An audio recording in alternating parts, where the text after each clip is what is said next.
Good morning, good afternoon, good evening, wherever you may be in the world.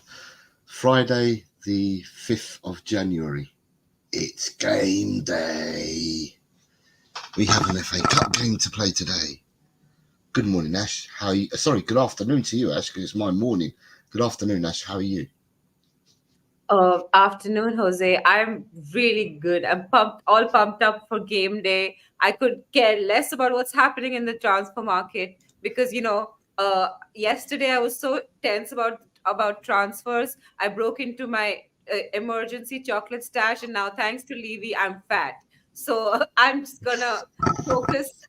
So he can take the blame for that one as well. So now I'm gonna focus on the game today, and I'm excited. No more chocolate for Aishwarya. Fantastic, fantastic. Just so people are aware, we did a show yesterday morning at this time as well. And the reason why we're doing the show is just to get the show out there for everyone, is that Colin is currently in the process. He's moved house on Wednesday, and he's extremely busy packing and unpacking with help from his loved ones and his friends. And also he's working, he's got a day job, so he's working in the meantime. So with that, Colin couldn't commit to doing a show at a normal 4 p.m. GMT time. So therefore, Ash and I have said, okay, we'll do one which is slightly earlier for me and slightly earlier for Ash, because when Ash comes on, it's Ash's late evening. So we've done a show in order to get a show out there to everyone. So we thank you all for joining us today. We've got a few things to talk about. As always, if you've got any questions that you want to ask Ash or myself, then please do. We will star them and we will definitely read them out. But at the moment, I'm going to go and start off with the chat, because we have some chat so far. So we've got good. Hi, everyone. Big up and a happy new year. Levy out from Eugene. Good. It's good afternoon, Eugene. Yeah, it's good afternoon in Malaysian time. So good afternoon, Eugene. Tommy G is here saying that we were late. Yes, we were talking in the back room and we got waylaid with time. We have David Clark. Hi from Leicester. Everyone in the chat as well. Good morning, David. I hope you're well. Dry Roasted Peanut is saying, oh, an early one. Yeah, as I've just explained as to why we have an early one. Our man Chang. Simply can't wait for kickoff in 9.5 hours' time. About to hit the lights in half an hour in the hopes of waking up fully refreshed and rejuvenated for kickoff. Salutations for both Senora Garcia and Miss Ash. Thank you very much, sir. And then if we lose centre back as well. I hope you're feeling better. I'm going to put the banners up in a minute again. And then you've got, if we lose his centre back to Napoli, then Levy is a clown. He's up to his old tricks, penny pinching. We are desperate for a centre back. And then Abhishek is saying, come on, you Spurs. Come on, you Spurs. Yeah, that's a great start. Come on, you Spurs. So, yeah, as we started the shows yesterday, and we'll do it again today, we've got a big shout out to Queen Ellie. We hope you get well soon. I messaged you this morning. I haven't seen a message back, but I am hoping that 24 hours on that you are in mending and healing and on recovery. And as well to Chan, get well soon, Chan. Again to you, sir, 24 hours on. I hope that you are mending and healing and on the road to recovery. And if they have prescribed you the medicine that you require, I hope you get better soon, my friend. So big shout out to both these two lovely people in our community. We wish them all the best. And then we also have Audio Artisans here. Good morning, Audio Artisan. Right, I think we'll start with my first question of the day.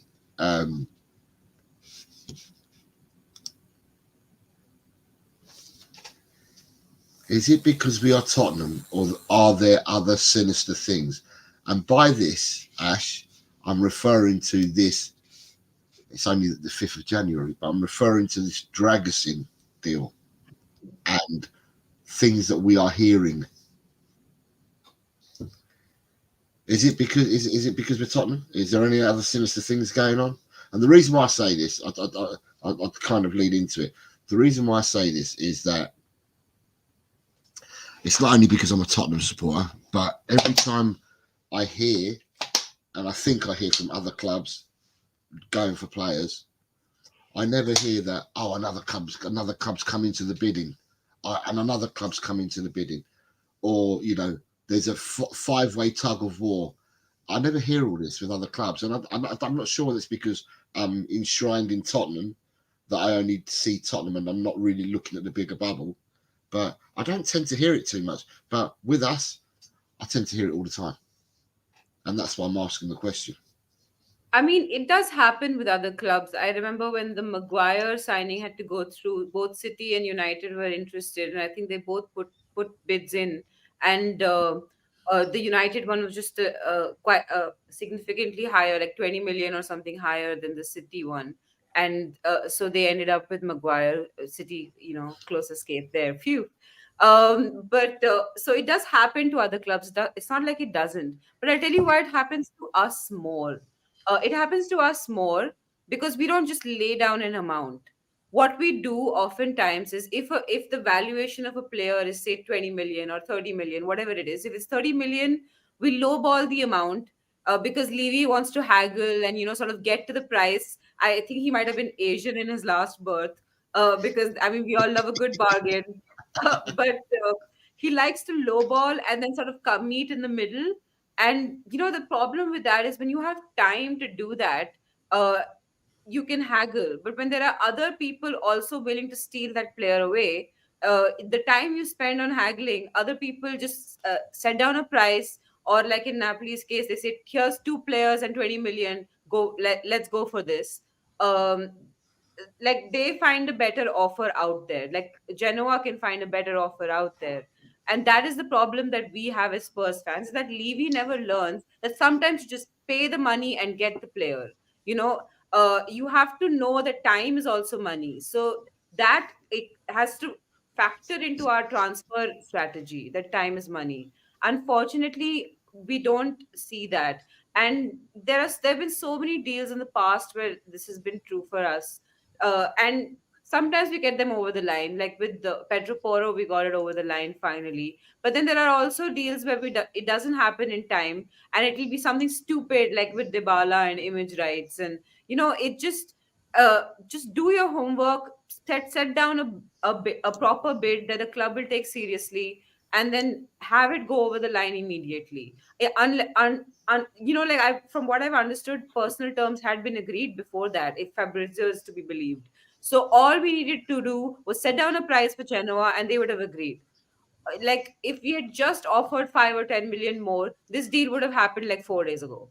So that is the problem. This is a problem we see with Daniel Levy every single time. Do you see? So the way things are sitting at the moment, is the deal still alive for you, or is it dead? I mean, I think it's still alive. I think eventually we'll sort of drag it over the line. But but by then it'll be like, it's kind of like dead carcass, no? Like, what happens is, you can drag it over the line, but like the meat also rots. Like, we needed this player in for the Burnley game. We Yeah. needed this player to do a good cup run. We don't have that. We need this player to play against United, because if we go into Old Trafford with, for that four fullback defense, it's likely we'll concede. And what that results in, we don't know. So we need this player now. So every time you waste a few days, you're wasting time where we can get the player over the line and then have him in training so that he knows the system and he can start in a game. Who knows when the player will be ready to start? He may not be able to come in and just start immediately. He might need time to understand the system. Like, we don't, not every player can be Van de Ven. So I really think that this is going to cost us. Even a single week's delay is costing us. So it just, as more time goes by, it'll cost us more and more. Yeah, my thoughts on it is because the fact that it's been reported. I mean, you never know because we're not close to the deals, but because the fact that they've reported that the personal terms have been agreed, to me that puts a solid foundation on the chances of us getting the player.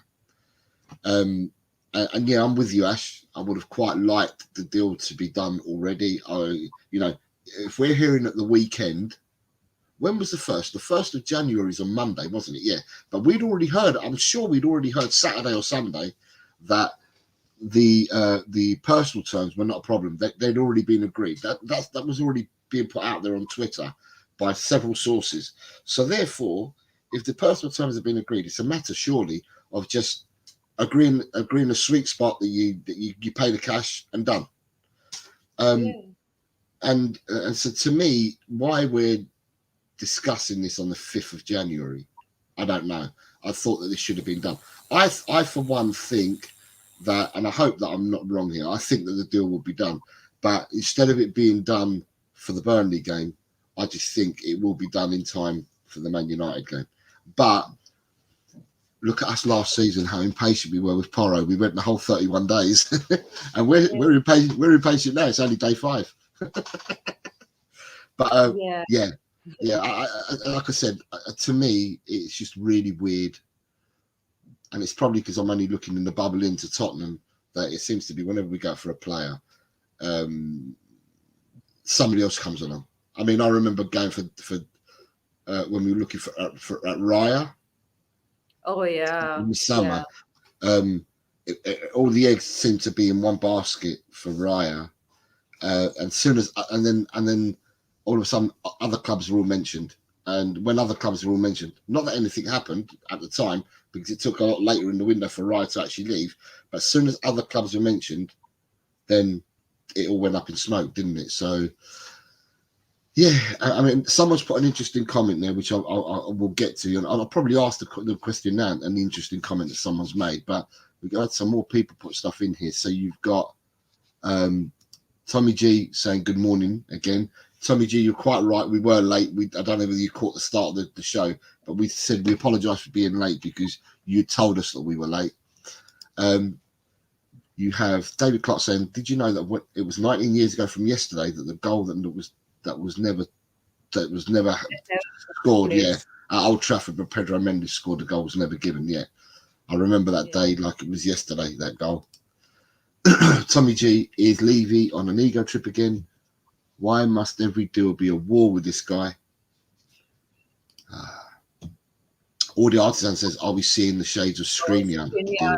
The deal that wasn't. My God, I wanted Skriniar so bad, and when we ended up with Rodon in the end, I was like, wow, that's a real drop. That's insane. Yeah. And then you've got Quezali. Good morning, good afternoon, good evening, Quezali. Big up to you, sir. Senor David Shear, huge up to Jose and Ash. Good evening to you, David Shear, and from my good morning here to your good evening there, mate. I hope you're all well and all good. David Clark, you never hear another club has come into the bidding. It's because when other clubs want a player, they pay the asking price. But Levy is a clown, a 21-year-old with a great future, only asking for 30 million euros. Yeah, just pay the damn money. Sorry, pay the money. Like, just pay it. Oh, you're all right. We're not monetized. You're fine. You can do whatever you like. We've got Ellie. Look, big up Jose and Ash and all in the chat. Literally did a promo. Some more will join you, Hans. Thank you very much, Ellie. I sent you a message this morning, and I hope you're all well. My phone's not with me at the moment, and I will check to see whether you messaged me back. Chan's coming in. We're telling you watching this live right now and is streaming or on delay, playback in the future. Hit the like for this video and subscribe to both Talk and Ball and Talk Football channel, please. Thank you very much, Chan. You're very kind, very kind. Hello, Chang and Abhishek from David Shear. As a good day to Ellie from David Shear. This is where I saw the comment. Is it smoke screens for, say, Tosin? Smoke screen for Tosin.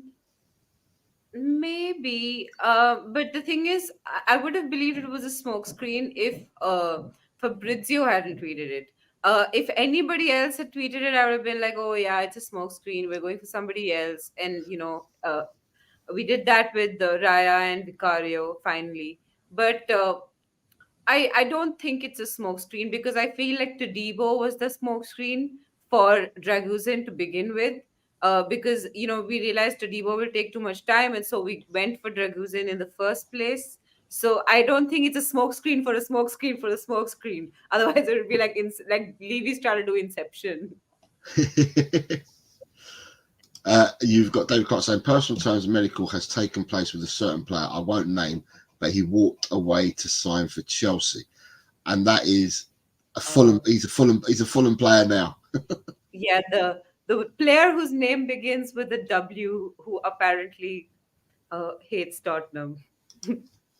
You've got uh, David Shear saying crazy David. Ellie, Ainge needs time before the Man United match to work with Dragusin so he can hone in on the instructions and how we play and get used to playing with VDV, Porra and Davis as well while Romero recovers. Yeah. Chang saying, I'd never guessed that Queen Ellie and I are both suffering recovering from the same ailment. But if we were THFC squad players, we're out with similar injuries. Well put, Chang, well put.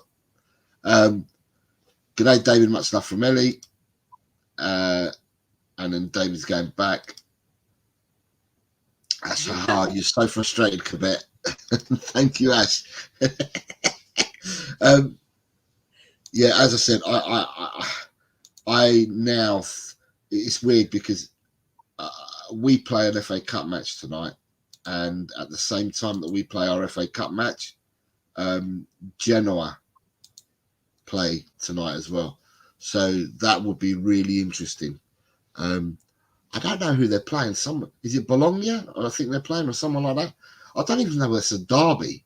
But a lot of people, I heard a lot of people saying earlier on this week he won't sign till after the Friday night game. So I don't know whether it's a derby or whatever. But tonight will be interesting whether he's in the lineup or not tonight. I reckon he will be. I don't think this deal is anywhere close to done. I think he'll play. Yeah, I was going to say, I think that if the player belongs to you, then there's no reason why you wouldn't play him. So, yeah. And I will say, just to clear, last week I watched Genoa Inter, and Dragusin looked the beast last week when I watched him play. I say, it only happened to be on the same channel that, it only happened to be on the channel that I pay for, which is BT Sport, and because I've got that channel, I flicked it over because there's nothing on, and all of a sudden I landed on that game, and I watched him, and I thought to myself, God, he does look some player. And the fact that he's only 21 as well, but he does look, he's got a motor on him, he's got an engine on him. And he's not scared to tackle either. And he has got a burst of pace, and he's an absolute beast in the air. He got his goal from a corner. He was an absolute beast in the air as well. So things look good, but yeah, we'll wait and see what happens with him. Spurs didn't sign our first choice centre backs because the selling club wanted to recoup the 25% sell-on fee that they have to pay to Barcelona. So that's Todibo. Some people are saying that Todibo has sell-on clauses. I'm not quite sure whether he has or hasn't. I'm not in the know on that. Pay the money. We don't have FFP problems. Just pay it, please. I'm begging you, Daniel Levy. Just open that wallet up. Yeah, you're quite right, Ash. The one thing that we hear from a lot of people and a lot of clubs and a lot of fans is that quite a few of the clubs, if we believe everything that's being said, because we don't know about their finances, there's quite a few clubs that are looking at the winter transfer window that can only do loans. They can't buy players. They can only do loans. But we're not in that position. We can actually buy players. If we spend the money, we can buy players. We're not in that position at the moment. So, yeah, you're quite right. I'm going away from Tottenham for a second. Did you see the Everton versus Crystal Palace foul? Yeah, I don't know whether you watched the match or the highlights or whatever. I did see the game. It was honestly, I feel like VAR should be taken away from cards. They show the foul in slow motion. There's this person sitting in a room somewhere that tells the referee to have a second look, and the minute you tell the referee to have a second look, the referee is going to go there thinking that it's certainly a card. That's why they told me to have a second look. So he doesn't change Like he doesn't disagree with the people sitting in the war room when he's told to have a second look. So I think they should take VAR away from cards. Just have it for offsides, have it for like goal. The goal line technology is amazing. You know, thinking this is the day that that goal that never was will happen. So I think goal line technology is great. I think that offside, it the automated offside should come in, and then it'll be fine for the offside as well. But they should take it away from fouls. Like anything that doesn't have to do with scoring a goal, they should not have for VAR. Just if a Yeah, goal is scored, check the goal. Everything else, let the referee handle. yeah. I mean, I watched it yesterday, and I thought to myself, I didn't watch the game. I watched. I saw the foul, a bit like you. As soon as I saw people, my phone was pinging that something had happened. Although it was on terrestrial television, so it was easy to watch the game. I have a family and I have a wife, and if the wife says she wants to watch something, the wife watches it. I could have watched it. We have a telly in every room in the house, but Yeah. you know, when my wife comes back from work, we like to spend time together. So therefore, Oh. I sit down and watch the boring crap that she watches. Sorry, it's good programming. And and so it's only because people kept messaging it, and because people kept messaging it, I had a look at it and I saw it and I thought to myself, absolute shambles. It was shocking, shocking. Um, I don't think it's just yesterday for me. Um, I think the game. I think VAR ruined the game a long time ago, and for me, the ruining of it is more to do with taking away the emotions that are in the game. That's for me. That's for me where VAR is ruined it. I don't look at the decisions. I don't look at the offsides, handballs. You know, all the minute stuff that they're looking for, five phases back and stuff like that. That's not for me. For me, that ruins it. But the biggest ruin for me is when you take the emotions away from the game. When you score a goal and then you have to wait 5 minutes to then celebrate that goal again, or you celebrated already and you wait 5 minutes to de-celebrate, if that's a word. That's where I believe that VAR has ruined the game. And for me, once that's happened, take it away. Yeah. Yeah, I agree 100%. Like, have you ever seen, if you see the championship games, if you see the WSL is so comforting to watch because every goal is a goal, every foul is a foul, every not foul is a not foul. You know, like everything is exactly as the referee says it is. And sometimes it's right, sometimes it's wrong. But, you know, these things balance out over a season. But with VAR, these things don't balance out because they're just ridiculous. They take too much time. They take away from the fun of the game. At least with a bad referee decision, I'm still enjoying the game. Yeah, And possibly I'm occasionally cussing out the ref, but I'm taking it back. I forget it the minute the game ends. I'm not watching those replays 4 times to be like, why wasn't this foul given? But with VAR, because I'm putting technology at a higher level of just like a higher level of responsibility, I'm watching these fouls back again, being like, was it a red? Was it not a red? Was it a handball? Was it not a handball? Was it a goal? Was it not a goal? I just don't want to think about it. I want to watch the game. I want to have fun with my mates, and I want to like, like talk about how we won or how we scored after the game. That's all I want to do, and I think that's what most fans are like. They don't want to be discussing the minute details of what a handball is or what like when is it a goal, when is it not, when is it offside, when is it not, are you obstructing the keeper or are you not. I don't think anybody wants to discuss these minute technicalities. They just want to sit with their mates and watch the game. So it's ruining the game for me. It just needs to go. Scrap it all. Like, keep goal line technology, remove everything else, just scrap it. yeah, that's exactly what I think. It's just ruined it. Just looking, you've got David Clark saying Todibo will be a Chelsea player because they will pay the money and sell Gallagher and at least two other players as well. David shares in agreement with you, Ash, and with myself that VAR is a total farce. David Shear's laughing at me. I saw that comment come out. So he's laughing at me when I made the comment about my wife. I saw when he put it on there. So he's laughing at me about that. David Clark says, look, I don't care what speed it's shown at. Having played football for 26 years and made plenty of slide tackles, and there is no excuse for his boot to be that high. Sorry, it was a red card. I beg to differ. I I don't mean, think his it, boot was it, high, but like the slide tackle was not like it was made like this, and the player was jumping over him as well. It was like if you saw it from that one angle, it did look like a red, but if you saw it from the second angle they showed, it didn't look like a red.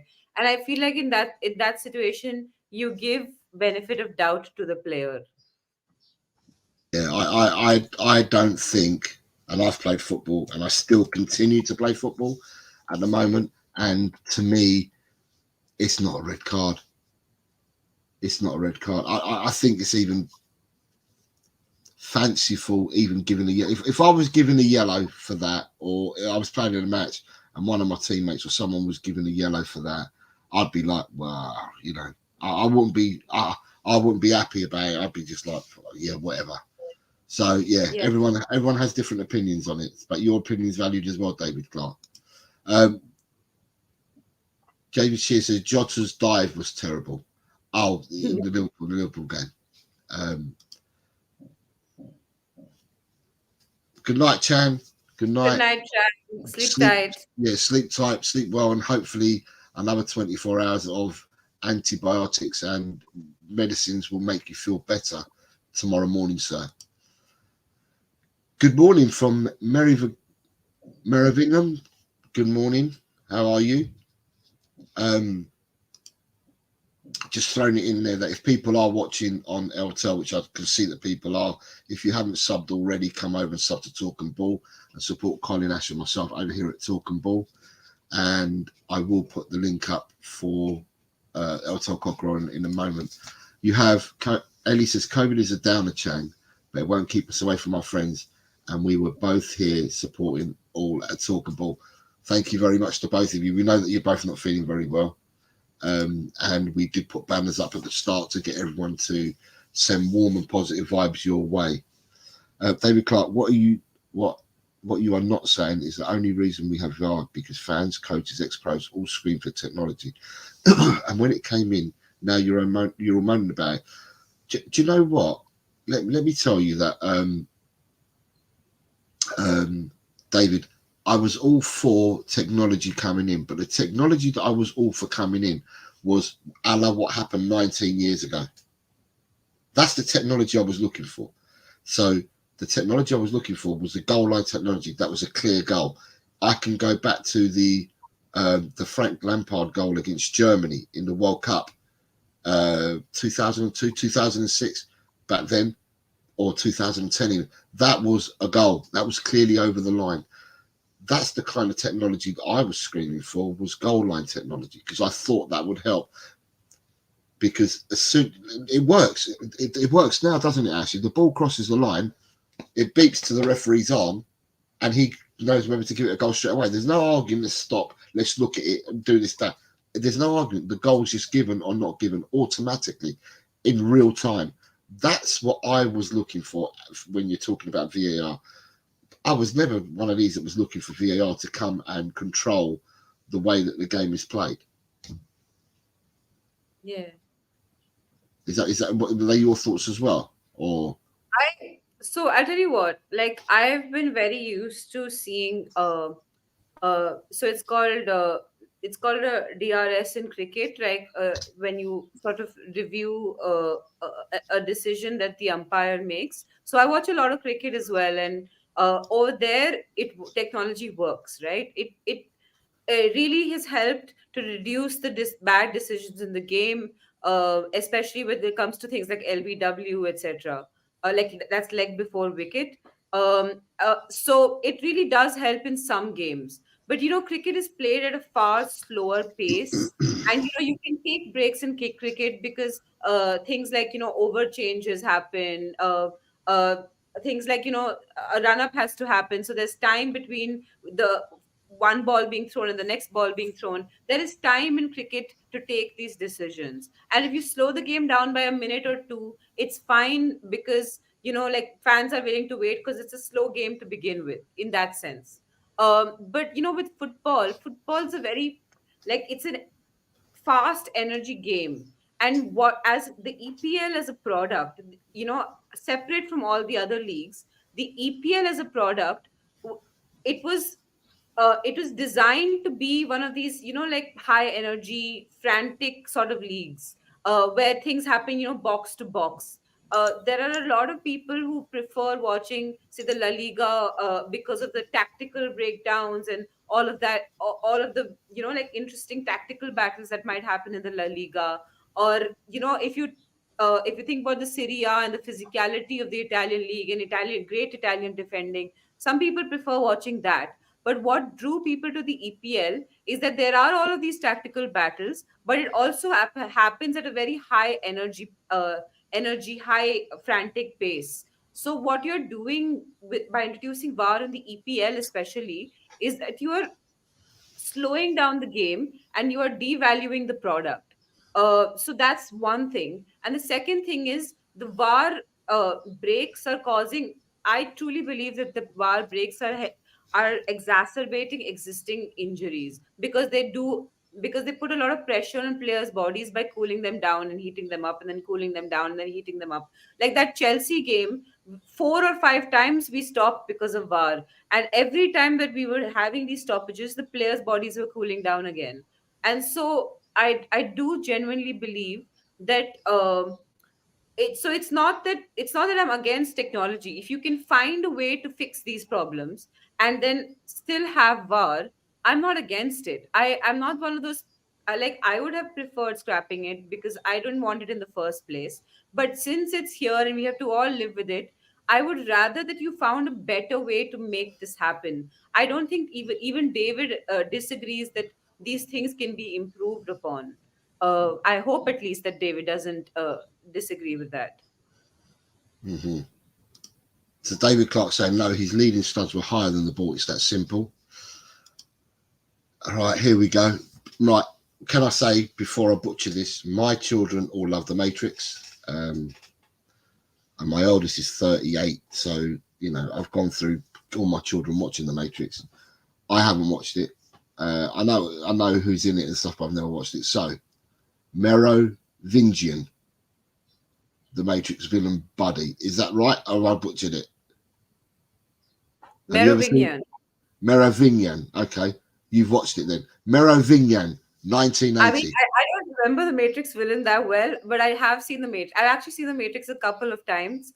But like the first movie I've seen like a gazillion times. The second and third, not so much. And the fourth one, I haven't actually. I've only caught it in bits because it has an Indian actress called Priyanka Chopra in it. But the role turned out to be very small, so I stopped watching. It was really bad. Right, well, I'm going to call you Mero, but welcome. Thank you for being here.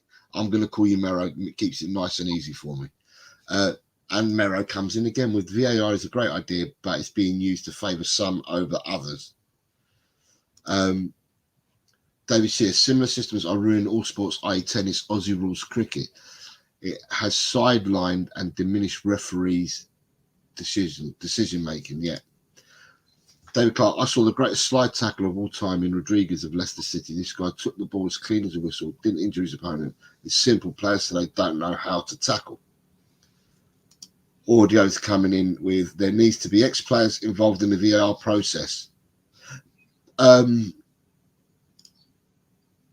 Yeah, I'll agree to some extent that the people that are involved in the VAR process, apart from the referee on the pitch, the people that you get in the goal line in I don't know, Stockley Park or wherever they are, they don't.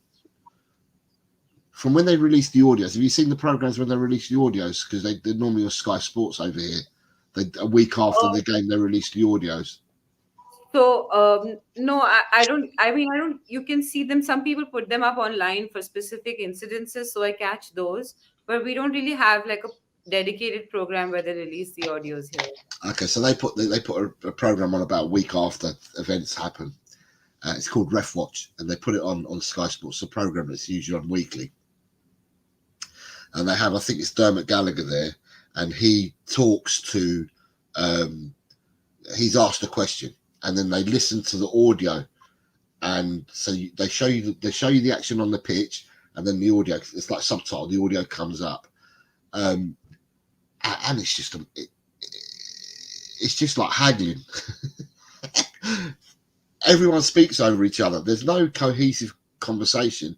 It's like you're having a bidding war, and everyone's haggling against each other. And it's not like it's your turn to talk. It's your turn to talk. Everyone just talks at the same time, and it just shows what a mishmash it actually is. Um, Yeah.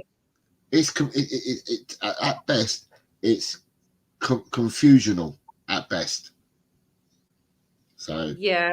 Yeah, I know. I mean, because the thing is, you're trying to objectify, like you make objective, very subjective decisions, and everyone will have a different idea of what that means, you know. And generally, it used to be that there'd be one person responsible for those subjective decisions, and that was the referee.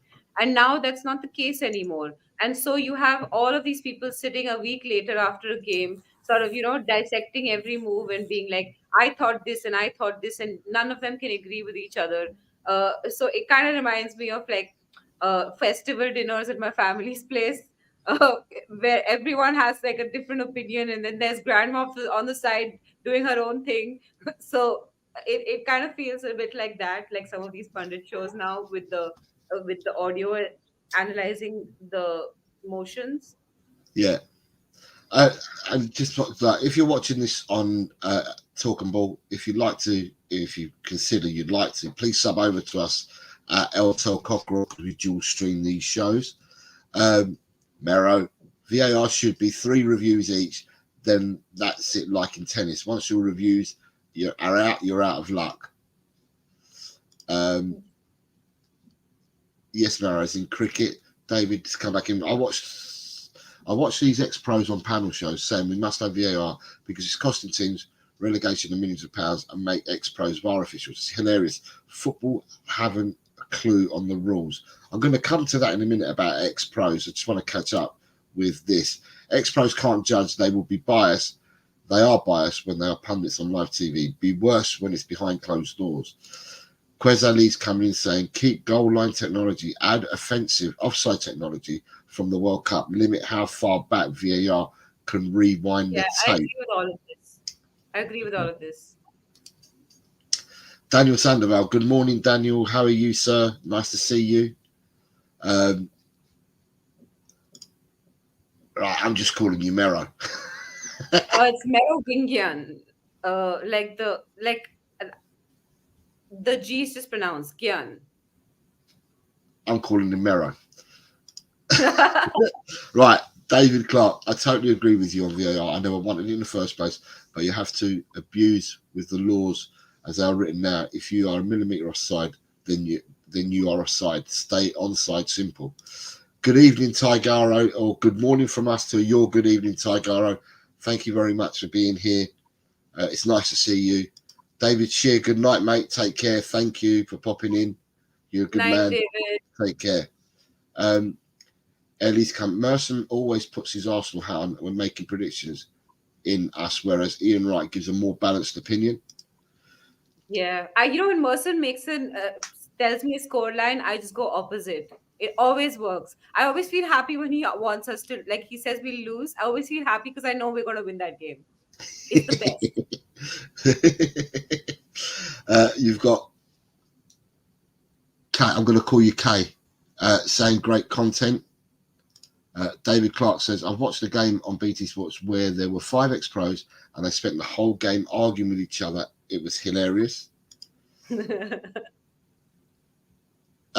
And he's saying, share the link with your friends and Spurs fans if you can. Yeah, that'd be great. Thank you very much. Mero saying, only the ref should ask for VAR and he only gets the use of it limited amount of times. And if they are found out to be abusing it, relegate them to like the teams are. None of your VAR check, only the ref can ask for it. You said earlier, Ash, and it was a comment that was made by Quez. To me, this is a simplified version, and I totally agree. From watching the World Cup that's just gone, guys, it seemed that long ago. The World Cup was 13 months ago. Yeah. From watching the World Cup, everything was far quicker, wasn't it?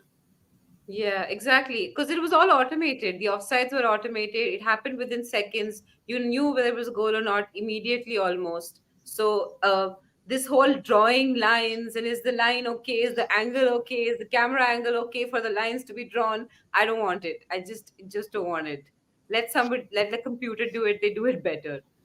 In the Women's World Cup, Ash, um, they had this as well in the Women's World Cup, and then the referee then spoke. Do you agree with that? And the only reason why I say it is to me, I'm an old man and I grew up playing football where you wouldn't have a lot of, I'm going to call it Americanisms, because in America, when you play an American football, when the flags get thrown in, Okay. the referees then hit their mic and tell you what's happened.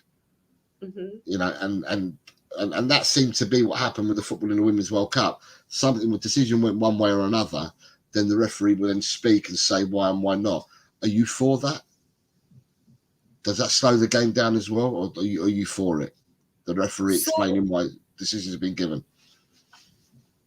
I'm for it till the to the. I mean, I'm ambivalent to it, sort of. It's okay if she's doing it while the match is happening. She quickly just goes, "Oh, it's offside," or "Oh, it was a foul," and the game moves on. But I don't want the after the game half an hour. The ref is also doing a press conference, and you're uh, sitting and sort of going over everything the ref did, because honestly speaking, they're human. At the end of the day, they're going to make a few mistakes here and there, and if we're all going to get on their backs all the time, then it's going to be really hard for them to do their jobs. And their jobs aren't easy jobs, and they don't get paid. They get paid a decent amount, but not the way that players do or the coaches do. So I do think that we should just let it be just that small explanation that happens maybe while they're giving the decision, and not this whole thing after the game that some people have suggested. That's too much, I think. Fair enough. And then you got David Clark's coming with the only one rule I want introduced into VR was that when a player receives a second booking becoming a red card, that the second yard should be reviewed because it can't be at that moment. Interesting. Interesting.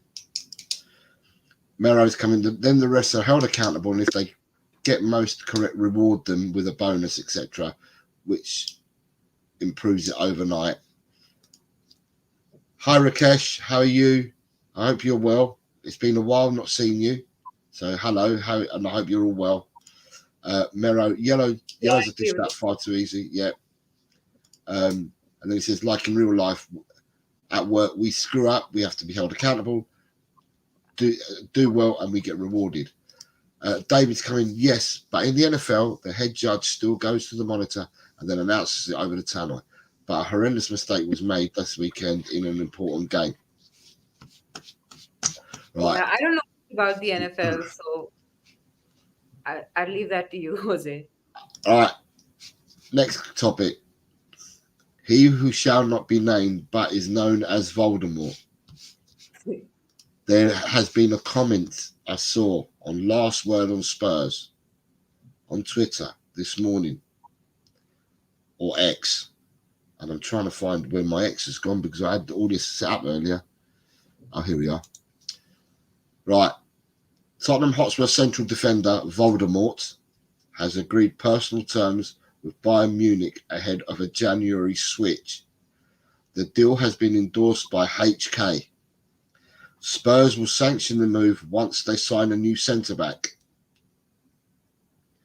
What do you This think? one's really strange because Bayern Munich already have Upamecano and what's the guy with the name of the K? I forgot his name. Kim Man Jae.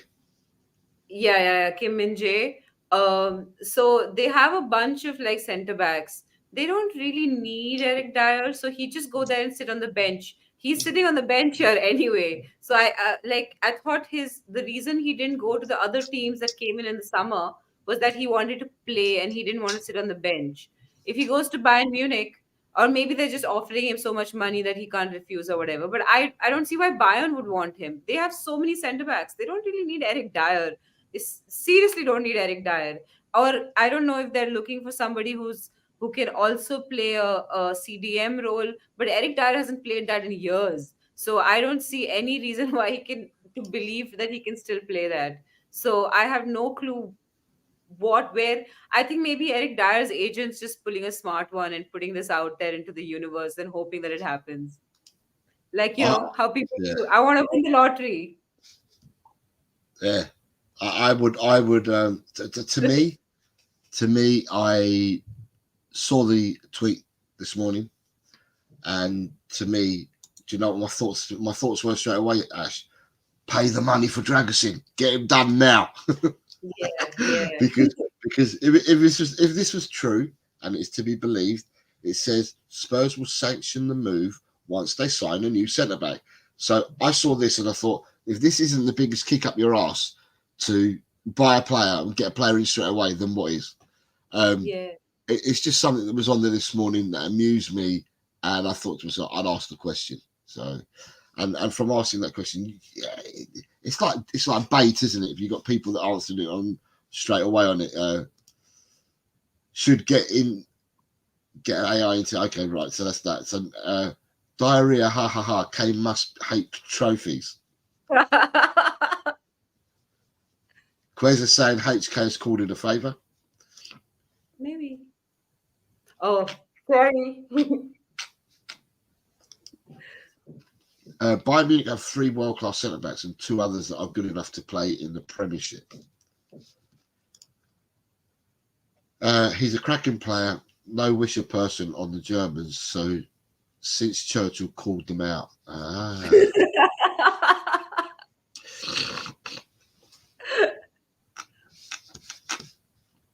And it's, did you know that Kane and Dyer are closer than Kane and his wife, lol? Oh, well. Ooh, there could be. They used to, well, back in, I think back in the Poch days, wasn't it the triangular? It was Kane, Dyer, and Delhi. Yeah, I remember it kind of being more like a Dyer and Delhi bromance. I like Kane was there, but like he was just there for everyone. I never thought of him as Eric Dyer's best friend. But I, I suppose they are close. They have played together for so long. But my God, if Kane really wants Dyer there, he really rates Dyer pretty higher than I rate him.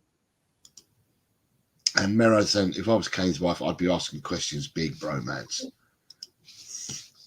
Right. And then we've got to keep benching my spam for you today as well, Ash, and for the chat. I've Oh, done one. Right. oh But then no.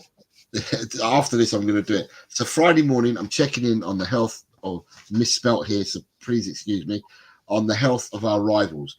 And the reason why I've asked this is that you probably might have heard this on other channels, Hmm.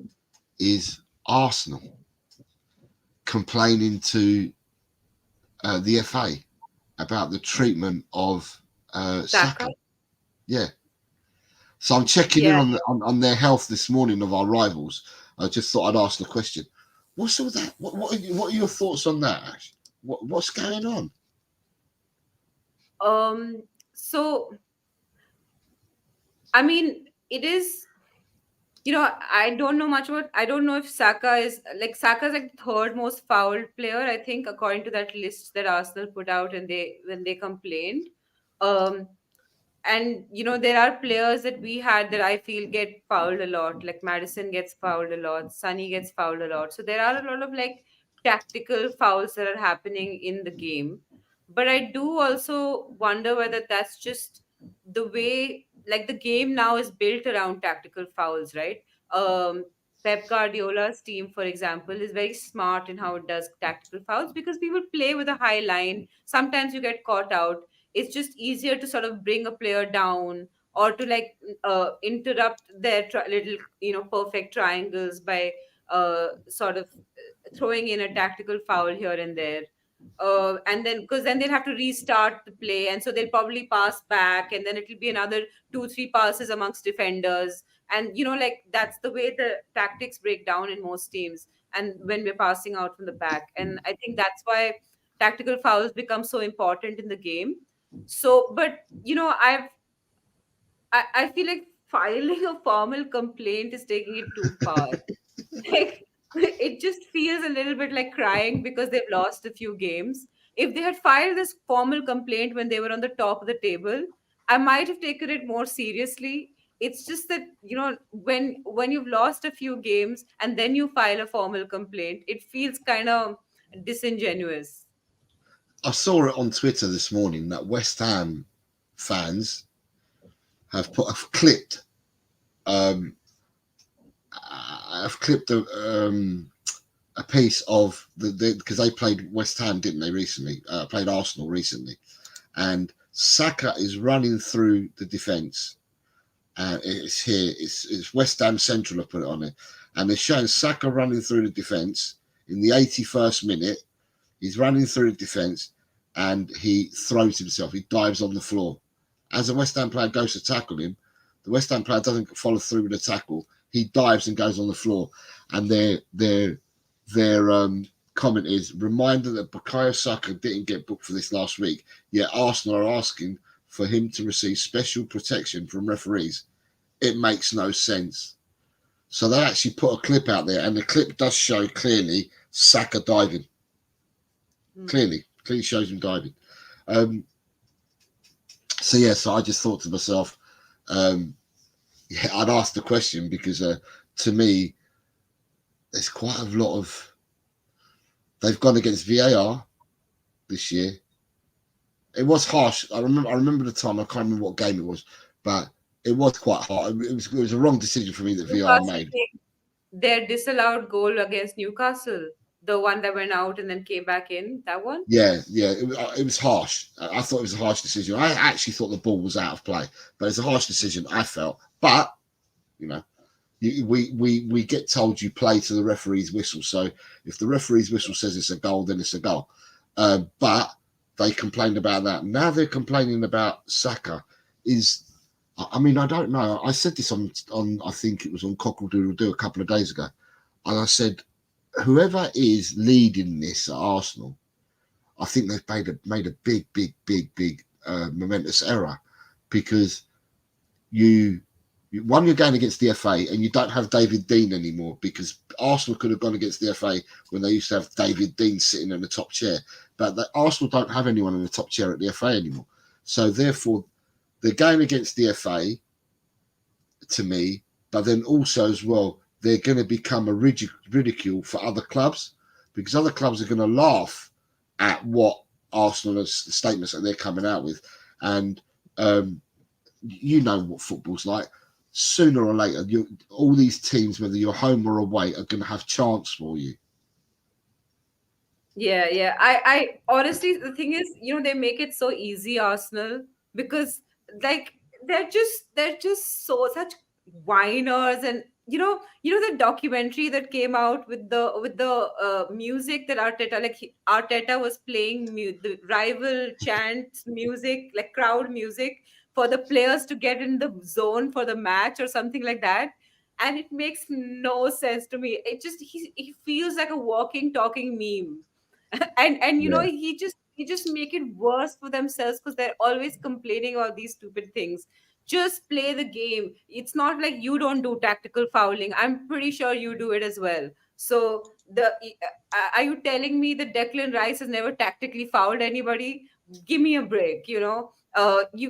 People who live in glass houses shouldn't throw stones. So I just like, if Arsenal had try to sort of get together with other Premier League clubs and been like, okay, this is a problem. Does anyone want to join us in this campaign? And, like, identified it as something that they feel is problematic, and done a study to show us where all it was problematic, then it would be different. This feels like a knee jerk reaction to losing 3 games. That's all it is, honestly. And you've got Bills coming and saying the Dyer and Delhi wave. Oh, yeah. One for you. Hey Ash, I saw White Chart Lane. I heard you were from Goa. Nice to see more Spurs channels. Keep up the good work. So Nathan, I am from there, but I currently work in Delhi, and I'm streaming this from Mumbai. So my life is clearly not organized. She's everywhere. You must travel. But India's massive, isn't it? As a country, it's huge. Yeah, it's pretty big. Yeah. So can you drive from Delhi to Mumbai and Goa, or is it flights? So Mumbai to Goa is it's pretty easy to drive. We've done it pretty often. But How Mumbai to many? Delhi is also How long drivable. is it? How long is drivable? How long are you talking about, Ash? It's like 13, 14 hours. Like 13 or 14 hours drivable. yeah, yeah, that's drivable, isn't it? Oh, I think anything more than 2 hours isn't drivable. 13 or Like 14 you hours. start if you start in the morning at say like 4:35, you can get to Goa by evening. Wow. Wow. God. We live here in England, it's so small. You can get from here to Scotland in 5 hours or 6 hours driving. Yeah. It's just madness. Like 14 hours, you could go Scotland and back to the top of Scotland and the bottom of England twice. Yeah. Aye, aye, aye. Mero, all over the media now looks like all over the media now looks like he is gone. Drag will come in hours as Dyer is non-homegrown and the waistline has been freed up. Happy days, guys. I'm off to change my underwear now. And Bill, good morning, Bill. Oh, good evening. It says the treatment of Saka is sickening. They should go in harder. Oh, you got Mero saying, "Don't cry for me, Arteta." No, you sing it. Who's that? Who Don't sings it? the Madonna, "Don't Cry for Me, Arteta." Sorry, I'm There really. we go. No, you're good. That's good. That's good. I said the songs will start coming out. The songs will start coming out. David Clark's reminding us that Arteta's 4.5 years at Arsenal spent 700 million, won one FA Cup, and only qualified for the Champions League once. Is that a success? I don't think so. A1 have come out and proved, Arsenal have come out and proved that the ball was not out of, sorry, AI have come out and proved that the ball was not out of play in that Arsenal game, so they was not hard done to in that game. Like I said, I did say earlier, David, that you, as you well know, because you've played the game yourself, mate, is you play to the whistle. Whether we like the decisions or not, you have to play to the whistle. And if the whistle says it's a goal, then it's a goal. However you may think about it. Just a harmless potato. Nice to see you, mate. No, no. Jose, the whistle actually didn't blow for it to be out. So technically, by that logic, the play was still on. So Arsenal was Yeah, complaining about the Newcastle goal being out. yeah. So But what I'm like saying Newcastle, is, but what I was referring to, Ash, is that once the goal had gone in, the referee blew the whistle, pointed to yeah, the yeah, centre spot. So that's what I'm yeah, saying. You play to the referee's whistle. He blew yeah. the whistle and he pointed to the referee to the centre spot to mean it marks a goal. Then they did Goal, the exactly. checks and then they did the checks and that after. So all I'm saying is that you play to the whistle. The whistle it was a goal. Yeah, exactly. So just a harmless potato. Nice to see you. It says, to be fair, Saka barely made it into the top three. He was fouled 43 times. Fourth, Paqueta on 42. Top of the list is Crystal Palace. You fouled 65 times. Much more than Saka. Thank you very much for coming in. With what you're saying there, I wonder who is first and second. Sorry, I wonder who's second. Because you're saying, I you think 65? Guimaraes, is it Who? Bruno? I remember seeing the list. I don't remember registering the names, but I think it was Bruno Guimaraes. I'm not wrong. I'm not sure though. I could be wrong. Uh-huh. And David But Clark's. the IU thing actually makes sense tactically as well, right? Because Crystal Palace would want it to be a set piece, so he would actually want to invite the foul, get the set piece. I imagine.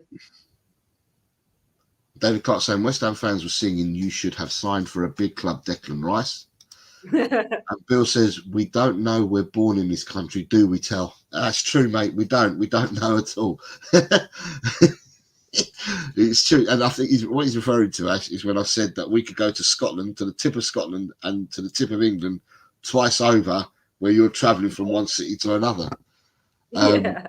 It's just there. It's absolute madness. And yes, Ash, it is Bruno Guimaraes. It's been confirmed by Just a Harmless. He's been fouled 53 times. I'm going to come to,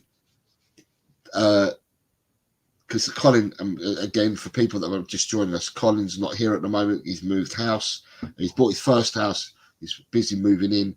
So therefore, Colin couldn't be with us. And in order to get a show out, Ash and I agreed yesterday and today to come on different time to what Colin would normally go on for, because it suits my time and Ash's time better.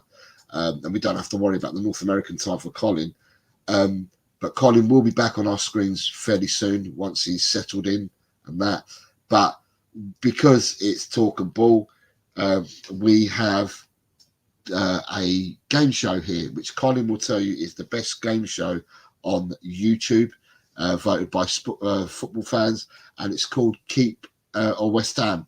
We've changed it slightly, and we've called it Keep Bench and Sell. So we're going to show you a series of players, and what we want Ash to do, as well as the chat, is to say what player they would keep, what player that they would bench, and what player that they would sell to West Ham.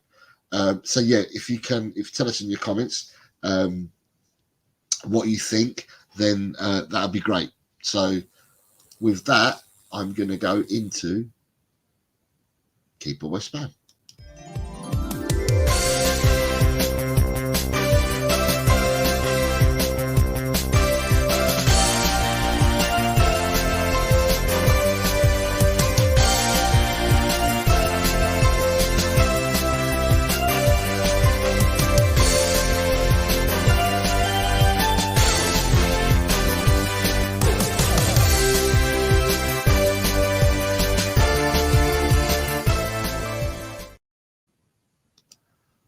Do you know what? That video gets me all the time, and I think what we need to do, Ash, is best video to a game ever. It gets me every time, and I think what we need to do is, because it's quite weird because we're doing it and it says with Colin, but Colin's not here. He is in spirit. I think we might need to do an intro for you and me as well, Ash. Yeah. Right. Excuse me. Right. So for today, the three players that we have to keep, bench, or sell are, if I can find where I've put them. Ooh, build in the suspense and everything. Oh, yeah, I see this. So we have Toby Alderweireld, Rafael van der Vaart, and Jermaine Defoe. So who do you keep, who do you bench, and who do you sell? Is it an easy one for you? Is it easier than the last few days? I mean, it's kind of easy for me. Okay. Even though I love all three players, I would keep Van der Vaart. Simply because what's your reasoning? That's what I wanted to hear. I wanted to hear your reasoning, Ash. Keep Van der Vaart. Yeah, because like when you have a class player, you have a class player. You don't let them go, irrespective of who you need and who in your team or don't need in your team. Van der Vaart stays. He starts for any team ever in the Premier League right now. So yes, I keep Van der Vaart. I would, because we need a defender so badly. We need a defender really, really badly. I would bench Toby. I in any other situation, if we didn't need a center back, I would probably do it the other way around. But because we need a center back so badly, I would bench Toby, and then I would get rid of Defoe. Ooh, okay, interesting. In any other situation, I would have benched Defoe and gotten rid of Toby. But unfortunately, because we need a center back so miserably, I would keep Toby, like bench Toby. So your keep is Van der Vaart. You're benching Toby, and you're sending Defoe to West Ham. Yeah. And so Defoe going to West Ham doesn't have anything to do with that. He already played for West Ham as well. No, I was thinking about that as well. But well, David Clark's come in, and David Clark says that he would keep Van der Vaart, bench Defoe, and sell Toby. And then you've got Ellie's coming with, she would keep Van der Vaart, bench Defoe, and sell Toby as well. Just a harmless potato says, given the current situation, I would keep Toby, bench Van der Vaart, and sell Defoe. Ah, interesting. You have a... Yeah, everyone's... most people are keeping Van der Vaart, right? Or yeah. Yeah, I just then you've got Nathan's come back to you again here. Nathan, just get in touch with us on Instagram. It's White Chart Lane on Instagram. So just get in touch with us there. And you've got Land's End to John O'Groats. It's in 7 hours. You must have been in a helicopter. So the intro is hilarious coming in from Nathan.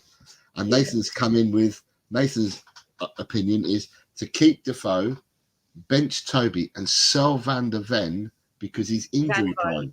Van der Vaart, sorry, because he's injury prone. And Bill's coming in saying, Jesus, guys. So Bill is kind of thinking that it might be a bit difficult. But for you, it's been very easy today, Ash. I'm surprised I've given you an easy one. I just, because I love Van der Vaart so much, but I get where Nathan's coming from as well. He was quite injury prone. I mean, we got him at a time when he became really injury prone. And we seem to do that with our midfielders, our class midfielders. We got Musa Dembele, and then he became injury prone.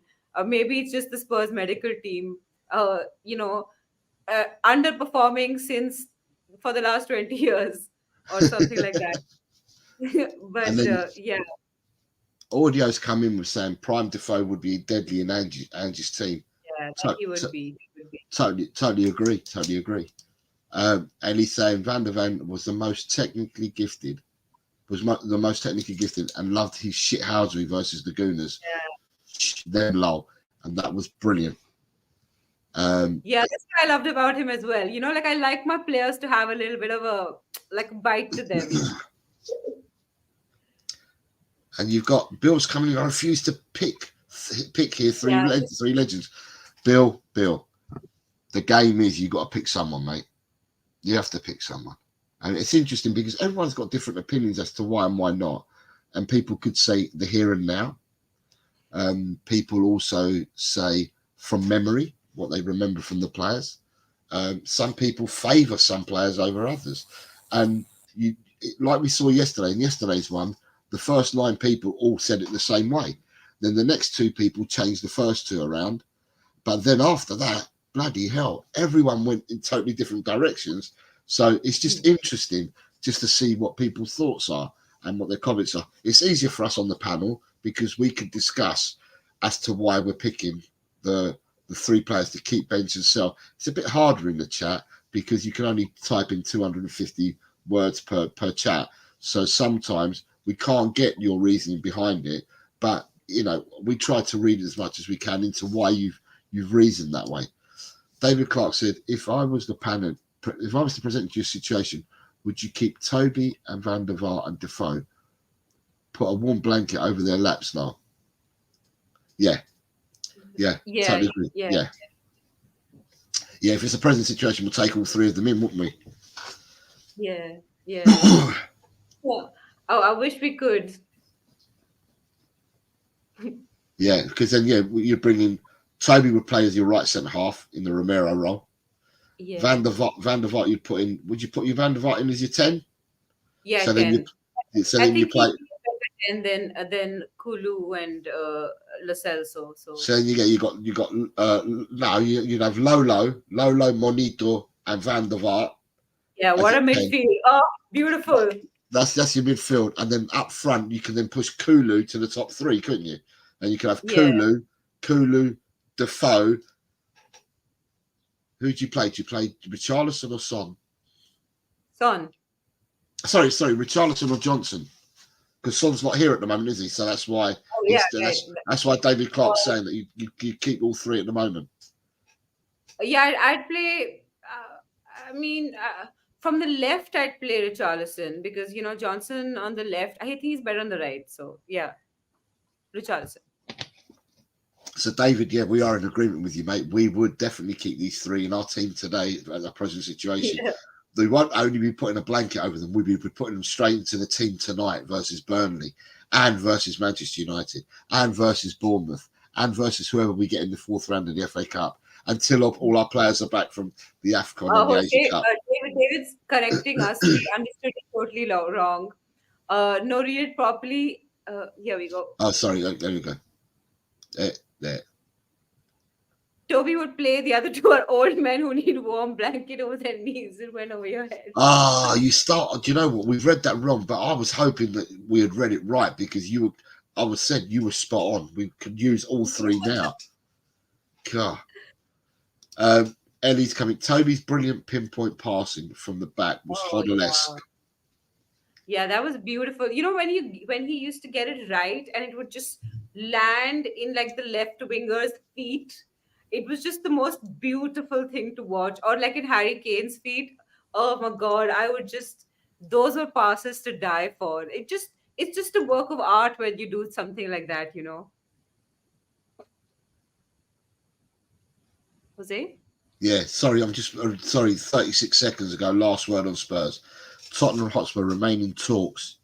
This has come from James Olvey, but they've put down Tottenham Hotspur remaining talks with Genoa over a fee for Radu Dragusin, who has indicated a willingness to move to Spurs, but the situation has been complicated by Napoli stepping up their interest. Spurs are still hopeful of completing the deal. That just came through a minute ago now. Sorry, yeah, I totally agree. with what you just said about Toby. Yeah, Toby's passing was superb. Bill's come in with, although he hates himself for it. I think if it's in order, I think he's keeping Defoe, he's benching Toby, and sending Van der Vaart to West Ham. If it's in order, yeah, it is in order. Yeah, because he's put down here. So the reasoning. Excuse me, I'm all bunged up. I keep Defoe, bench Toby, and sell Van der Vaart. I only saw VDV because he wasn't here long enough, which was AVB's fault. And then he's commented, so he's telling Ellie. Quez is saying keep VDV, bench Defoe, and sell Toby to West Ham. So like I said, Ash, before, it's interesting to see where people's thoughts are because everyone's got different opinions and different thoughts. And it's just interesting, isn't it, to see what everyone says. Defoe was tricky, dynamic, explosive pocket rocket, scorer of fabulous goals and tap-ins. Yeah, he was underrated, I thought. A little bit. I think Spurs fans rated him, but not everybody else. He was better than we thought he was. And then you got Bill, big up you, but if you had to, and then Ellie's coming and saying, Bill, there you go, you did it. Some are heart-wrenching and make you feel sick doing it, Bill. I get you, man. Yeah. You know what? It really surprises me how little love I have for our strikers. I keep sending them to West Ham. Did we did one the other day? I said Harry Kane also. Can you believe it? You said Harry Kane, didn't you? Yeah. Did you send Berber as well or not? I think I did. I sent Berber to West Ham as well. Fantastic. And then we've got Bill. I love Van der Vaart as well for all the reasons you mentioned, Ellie. Yeah. So that was today's Keep Bench and West Ham. So thank you everyone for taking part. As I said, it was interesting to see people's comments. Adrian's just come in. Good afternoon, Adrian. Right, Adrian is going to the game tonight.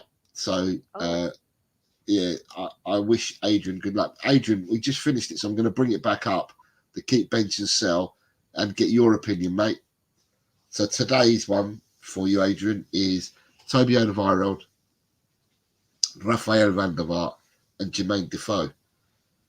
Who you keeping? Who you benching? Who you sending to West Ham, pal? Who's news as well? Oh, who's news is here as well?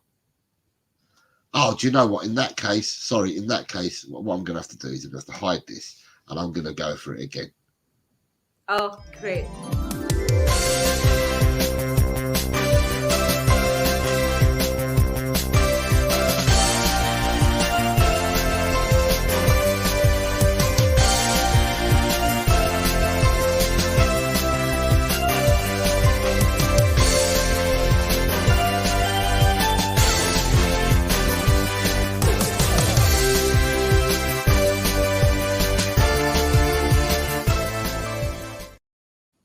Oh, I love it. I love it so much. We've got to do our one as well to help Colin out for when he's not here. Right, so today's one for Who's News and for Adrian, who've just joined us, is Toby Alderweireld, Rafael van der Vaart, and Jermaine Defoe.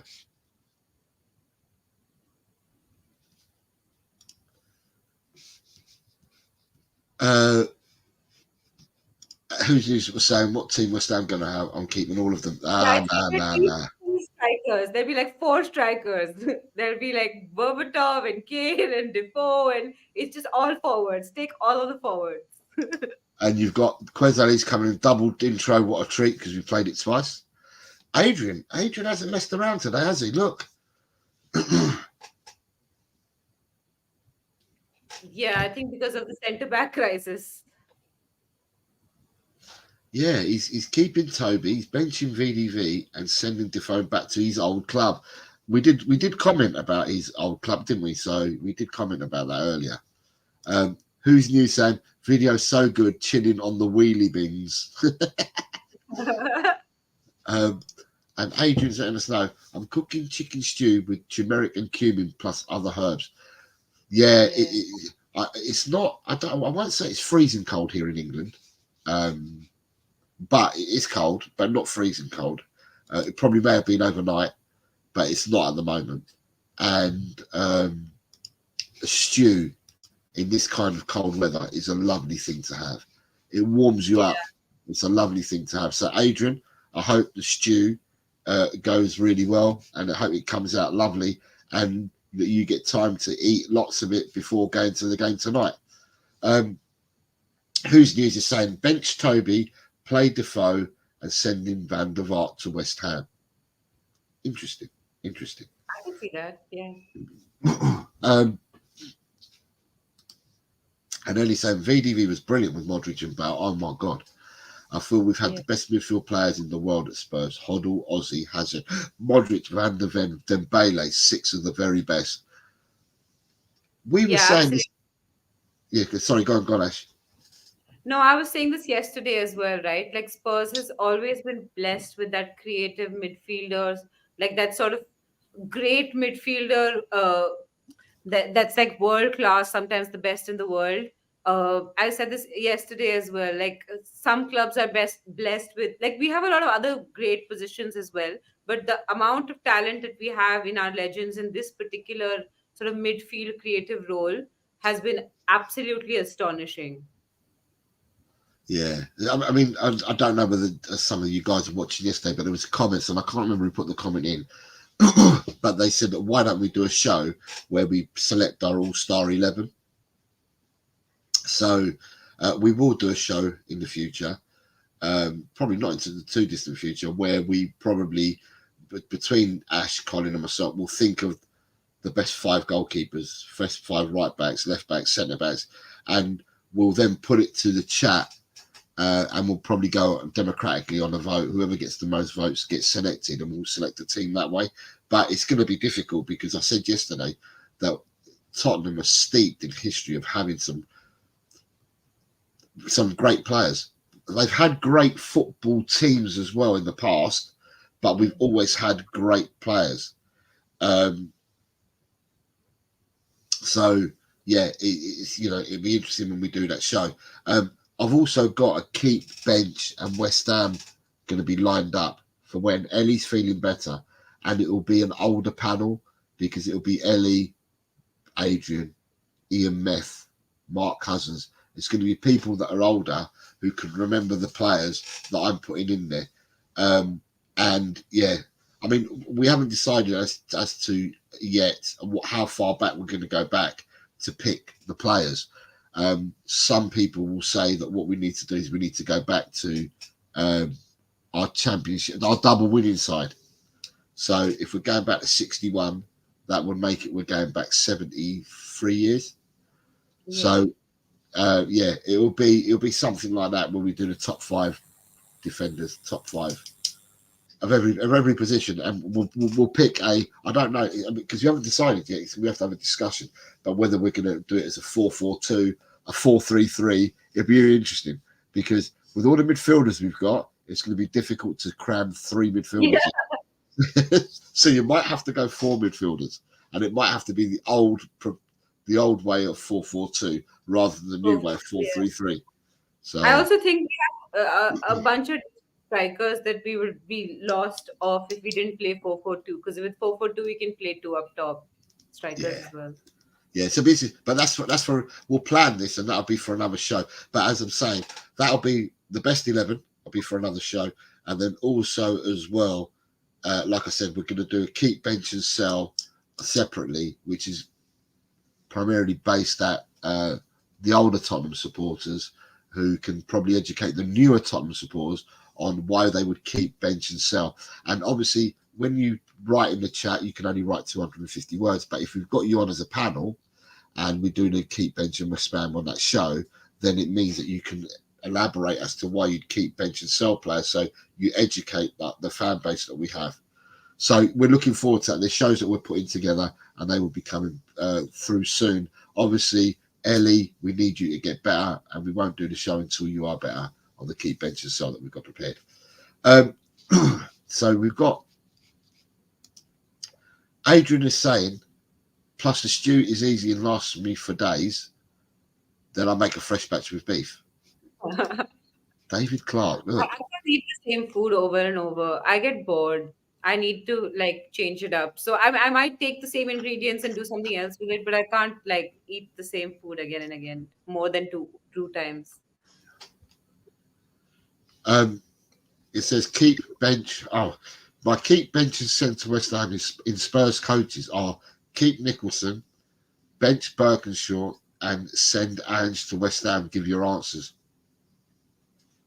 The reason why you've put these down, David, is because you're slightly older than some of the younger sport. So you'll remember Bill Nick and you'll remember Keith Burke, where a lot of people can only remember, or not a lot of people, but you've got some people that can only go back to Martin Yole. Some people will go back to when Ozzy was our manager. And then so some of the managers you're picking are way back further. I can't disagree with them 3, because if we're looking at the trophy cabinets, then the 3 that you've got there would be the 3 in order that most Tottenham supporters of a similar age or that know the history of Tottenham would go this way as well. So I don't see that changing from anyone, to be honest. Not from a lot of people. Agree? Yeah, I agree with that. I agree with that. Like Nicholson, I think it's so easy. As much as you love the newer coaches, even and none of them have lived in the time when Spurs have won trophies. So that just changes. It's the whole ball game changes. And in that Bill Nick time, we had perhaps the best team in England or perhaps possibly in Europe, just for those 1 or 2 years. And so I think that it's just you can't argue with something like that. I think those were our glory days. Like those were the when Spurs was at the peak of its powers. So Yeah. So you've got Adrian. Adrian's asking, guys, is Chang a member of the team or just a friend?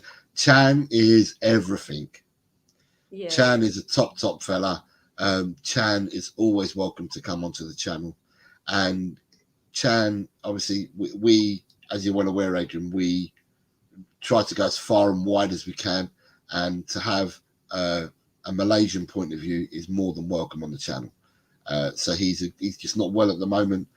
We have 2 people that are not well at the moment, and we wish them all the very, very best. And that is Ellie. So it's a get well soon again to Ellie. We want her back on our screens. And there's also, for the show, our show also says get well soon to Chang. We want him back on our screens as well. So I hope that answers the question for you, mate. And in the comments, we have talking about all this. She says the world-class goalkeeper too is Jennings, Clements, and now Vicario. and that she loves Funnily, it. Ellie left out, conveniently left out Hugo. I love that. Love that, Ellie. Who's he says, love that Adrian cook once, eat 4 times.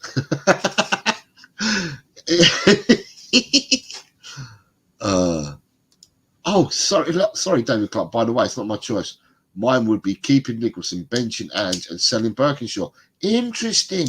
That is controversial. Controversial. Adrian, I'm always keeping Glenn Hoddle. Why are all these people getting sick? They should be taking vitamin D in the winter. Yeah, be like Adrian. Uh, They may not have robes like you, Adrian, as well, because yeah. you certainly wrap up warm, my friend. Ellie is at the Villa match. I was outside the Spurs shop, and an older fan recognised me and said, "You're Ellie off YouTube." We got talking, and what a character! He had a fabulous pics of him and Jimmy Greaves on his mobile. Oh, that's wonderful. That's amazing. So Adrian said, "Okay, shall I give Chang admin in my Spurs face group?" Your choice, but he obviously he can touch out to all the Malaysian people for you, Adrian, if you want to grow the fan base more. He's a sensible chap. I can vouch that he's a sensible chap. He's a good guy. He's a supporter of Tottenham Hotspur YouTube channels. So yeah, I'd say it's worth a punt. Your choice though, because it is your group. Daniel Sandoval says it's -8 where we live. Daniel, where do you live? Tell me where you live. -8. Is that and is -8 at the moment, or is it just generally -8 at night, or is where you are now? Is it -8 now? And you've got David Clark saying Bill Nicholson won trophies from 1960 until the early 70s. I've picked Ange over Birkinshaw because of how pleased I am with this type of football. That's not to undermine Birkinshaw, who was great. Interesting take. Interesting take. And then David says, I don't feel the cold whatsoever. 50 years of major construction sites, and now I volunteer at my local hospitals in a T-shirt. Well done, David. And I must say, anywhere north from where I am, I think is colder because I'm down on the coast, south coast. So bearing in mind that you're from Leicester in the Midlands, every time I go up there, it's cold. Hey, listen, I'm from the tropics. Everything below 10 degrees is cold, like Celsius. Yeah. Oh, look, yeah, brilliant. Big up, Jose and Ash. I'm feeling better today, thank God. Well done, Lee, because I know you've been under the weather as well. I also feel better, Lee, but I'm really congested. I'm all bunged up, and I can't hear out of my left ear. So, yeah, trials and tribulations of getting old, mate. Even though you're younger than me, Lee, every day we get a day older. Simple as. I'd love to go to a match with Talk and Ball. Let's make it happen. Listen, if we win a trophy, then I am taking that next flight to England. The day Spurs win a trophy, that flight is being booked. I do not care how it happens; it will happen. So, Ellie, I will see you there if we win a trophy. But Ellie's talking about a match, though. Going to a match. It's not Yeah, just about so the we winning go the to the trophy. final and we win it. The FA Cup final. Why not? The double is on. Yeah, we like that. The double is on. The double is on. Fantastic. And whose news is saying, oh, I just lost him. He says, yes, but I have been on sites from Cornwall to Scunthorpe, Steelworks, and on the Humber River, lol. Yeah, and they are some cold places that he's referring to. Some very, very cold places. So, just before, because we are wrapping up, so we've got a couple of more questions to go. We certainly are not intending to go on a marathon like we did yesterday. What I will ask people is if you are watching here on Talk and Ball, would you consider coming over to Eltel Cockerell, hitting a like, making a comment, and even subscribing would be great. And also, if you are watching on Eltel Cockerell, please come over and support us here at Talk and Ball. We are doing a dual stream. We have got news to come from Talk and Ball, although we have some good news to come out. We don't really want to give that news away on this show between Ash and myself, we'd rather the news come from all of us with Colin here. So we're waiting on Colin's instructions. Colin's asleep at the moment, as you're all aware. He's moved house, and when Colin is ready and fit and able to, then we have some exciting news to bring to our viewership. So yeah, so I hope everything goes well. And as I said, when Colin gets better, we will come on a show and we will deliver some news to everybody. Sorry, the two I did.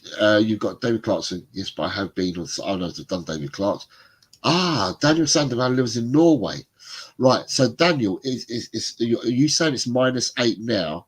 And are you at this time? Are you 13:06 or 14:06? Because I think Norway's either an hour or two in front of GMT. I might be wrong, but I think so. And Ellie's saying that you're like my family. We're all Ellie. We're all family. We're all family, and you are matriarchal to all of us. To every channel, you are matriarchal, and to a lot of individual people, you're a very good friend and a really good ally. So, yeah, we just need you. We just need you back fit and healthy and back on our screens. What do you think? Do you agree with that, Ash? Yeah, absolutely. I think any show becomes better with Ellie. She knows she's my favorite YouTuber. I love Ellie. I love Ellie to bits. Like Ellie's the sort of person, like rain or shine, with good result, bad result. It's just great to hear from Ellie. So I hope she gets well soon and she comes on soon. There we go. And then you've got who's news to clean out your nose and throat. Just try swallowing the saliva in your mouth 7 times. Nah, no thanks. Yeah. And then you've got David Clark. I've been in this house since 1977. What's this movie malarkey, lol? And Daniel's telling us, and Daniel says an hour ahead. So at the moment, you're an hour ahead of us, Daniel, and you're saying that at the moment in Norway, you're -8 degrees. That's daytime temperature at 13:06. What's your nighttime temperature looking like at the moment? And have you got lots of snow? Or because currently here we've had a big band of rain, but it said it's going northwards. But I presume the way that the airways, the air moves and stuff, I'm presuming that by the time it gets from us all the way up to the north, it probably changes and converts into snow. Is what my thoughts are. Yeah. Just a harmless potato saying, get well soon to Ellie. That's very kind of you. Just a harmless potato. Adrian Shaker saying Chang has accepted to be admin. If Chan's accepted to be admin, then Chan's not sleeping. Because for Chan it must. Oh no. Sorry, it's 8 o'clock in the evening for Chan at the moment. Yeah. So that's probably why he's accepted then. Yeah, just the harvest potatoes reminding us as well that it's 1 hour ahead. And so is Ellie reminding us. Right. So the couple of questions I have left is some were from yesterday. But I was going to say, it's Burnley game time in a matter of hours. So for you, Ash, it's now just gone 5:30 in the evening. Yeah, just about. Yeah. So what time is game time for you? It must be the early hours, 3 in the morning, 2 in the morning? Yeah, I think it's 1:40 or something. Wait, I will give you It's the 8 o'clock. exact. It's an 8 o'clock kickoff here in the evening. Oh, yeah. So it's 1:30 here. 1:30 a.m. Yeah. So it will be 1:30 Saturday, early Saturday morning for you. Yep.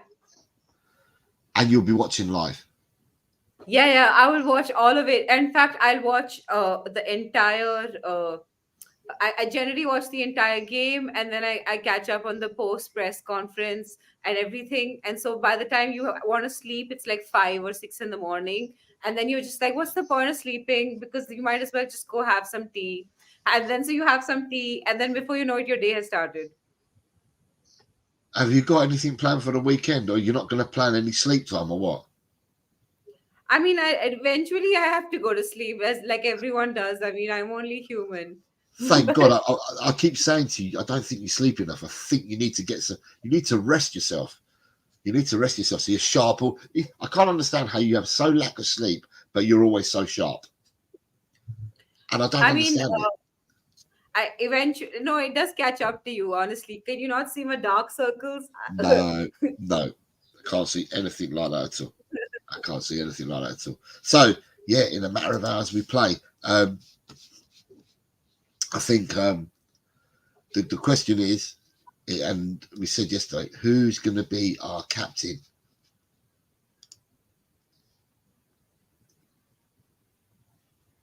Yes, this has to be our captain. It is Lolo all the way. I think, uh, like, I'm on this agenda. Like, before I knew he was fit, I was saying things like, oh, maybe we should try with Ben Davies or we should try with Vicario. But now that I know he's fit, I don't see any other option. I'm sorry, Ben Davies. I love you. You came in, you started in, you did a good job.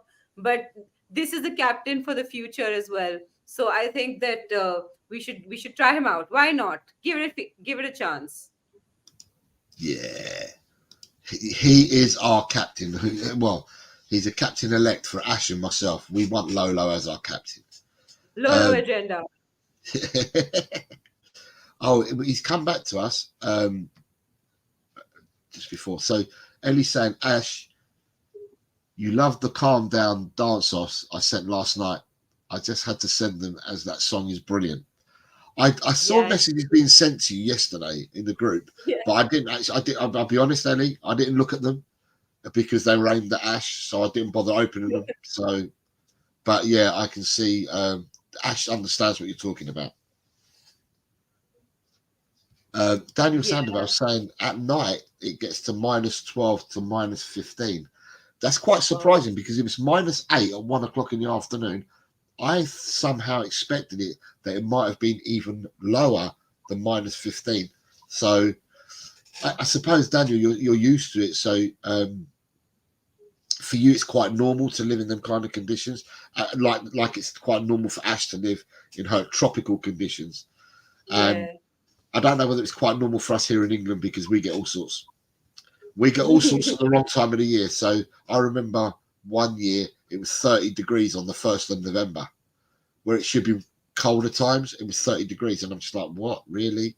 And then sometimes in the summer, we get 12 degrees and it's Yeah, shooting I down just the don't rain. understand English summers. Every time I come in the summers because I have a lot of family in England. So I come in the summers sometimes, and I just don't understand why the summers are cold. Summer, it just goes against the word summer. Like, don't you all know what summer means? And then you've got just to start. Why can't I see the Norway flag? Only shows no YouTube. Come on. What? I'm not sure. I'm lost. Dragon D's nuts. Hi, Dragon D's. It says game is at 7 a.m. Australian time. So there we have. So we've got 7 a.m. in Australia, and I think Australia has more than one time zone. So they have different hours over Australia as well, like you do in India as well, don't you? Yeah. You have different hour zones in India. So it's 7 No, o'clock no, for. we have only one. It's really Oh, you only have weird one. because we have one, but like everyone has like they're actually 2 or 3 hours apart scientifically, and so it's really weird. There's night in one place and day in the other place, but we have the same time. It's so creepy and weird. Wow. So you've got 1:30 in the morning India, Yeah. 7 a.m. in Australia, 8 o'clock kickoff for Chan would make it 4 in the morning for Chan, I think, to watch it. For Colin in America, it will be 2 p.m. in the afternoon for him if it's an 8 o'clock kickoff here. So yeah, it just shows you the support that Tottenham do have worldwide and the different times, obviously because Tottenham are based here in England, but what the different times are for fans throughout the world to go and watch the game. So there is certainly some effort put in by fans throughout the world in staying up and getting up early mornings. The only time that we seem to do that in this country ourselves is if a World Cup is taking place on another continent, and then we then get up at these hours. But otherwise, because of the nature of the way football is here in this country, it means that you're going to get these far-flung timings for other parts of the world. So big up to all the supporters of Tottenham throughout the whole of the world who tune in to watch Tottenham Hotspur play football, their beloved club. Good afternoon, Ben. How are you, sir? Ben. I hope you're well, Ben. Nice to see you. Saw your show this morning on Cockerel Doodle Doo. Tommy G is saying great show to you, Ash. And Ben is saying hello everyone, Senor Jose and Madame Producer. Yeah. Thanks, Ben. Tommy G, Ash, I know how you feel. I love MMA, so my body clock is always synced to Candy Bay in the USA, and I live in London. That's dedication and commitment. Big up, Ash. David Clark, I refused to work on an oil rig in Norway at -16. It wasn't the temperature, it was the emergency helicopter crash scenario underwater, I think, drowning when I'm having a wash lull. Ash, I know I can bust those same moves in your attire you mentioned you have. I'm not going to, it's a conversation between you. When I come to England, I'll bring you a lehenga as well, and we'll bust those moves together. It'll be lots of fun. Ash is through and through a Spurs fan. She certainly is. She certainly is. Ellie says, Ellie says, Lola, Bentancur Lola is the man. What a player. He's captain material when Sonny is away. She's agreeing with us. So we've got a low train started here, Ash. Just a harmless potato says, the coldest winter I ever spent was a summer in San Francisco. And Daniel Sandoval says, but I was born in Bolivia. Ah, él es boliviano. Ajá. Pero no hay necesidad para hablar español in Noruega. So I said, but is there any necessity to speak Spanish in Norway? I figured. Ellie, see, I watch your shows, Ash, and I'm learning from the Hindi, Punjabi, and English. And like I said to you, to the fans, so people watching, it makes sense. So the people that are not Indian, we're seeming to understand where you're getting to and what you're saying with you and your panelists. It's great because we're a multicultural channel. We all understand each other. It's fantastic. Ellie said, they're an Argentina flag. Calm down, Jose. You have to watch that one. Oh my God, the Argentinian fan one was the best. I agree, Ellie. So there's this video of the Argentinian fans sort of like singing and dancing to calm down. So you have to see it. Ellie sent it on the group. You must catch it.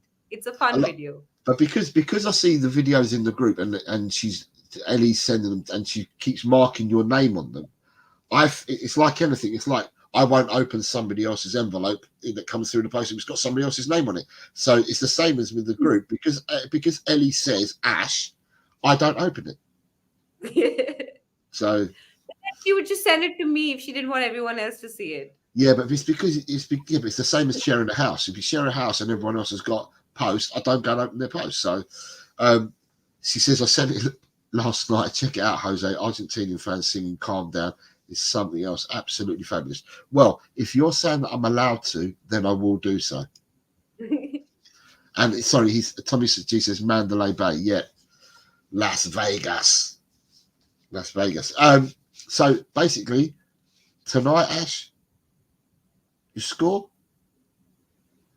Sorry, I'm just going to do this last time, Ash. Sorry.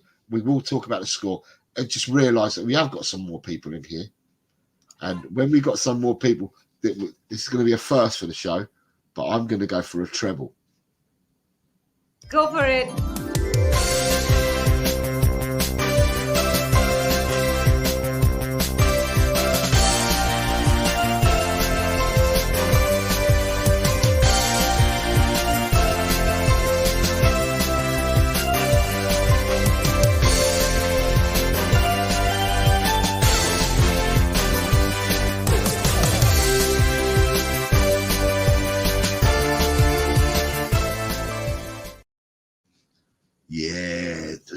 We've had a triple today, but it's only because I've seen some more people in here. So I just want to get their opinions on today's keep, bench, or send to West Ham. We've all had a go. A lot of people in the chat have had a go. So for the new people that have just joined us, because we were going to wrap up the show, but we're going to give you the opportunity. Let us know who you're keeping, who you're benching, who you're selling. Here's your three. So you've got Toby Alderweireld, Rafael van der Vaart, and Jermaine Defoe.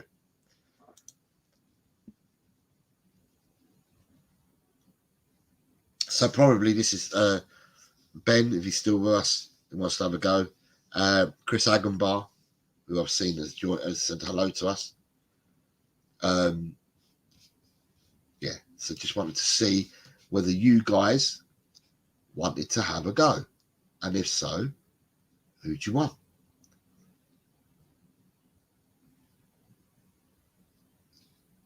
And I don't know whether Daniel, whether you had a go earlier. I can't remember. We had so many people that have been saying things. I can't remember who had a go and who didn't earlier. So yeah, it's just interesting to see what people's opinions are. Well, we have. Who we got? So while you're choosing, you've got. It's a big up from Chris Agenbar to Ash and myself and everyone in the chat. Hello, Chris. Hi, Chris. Whose News is saying, I sort of love the Bolivian derby game. Daniel Sandoval is confirming, sí hablamos español en la familia y en el trabajo. So he's confirming that they speak Spanish in the family and at work.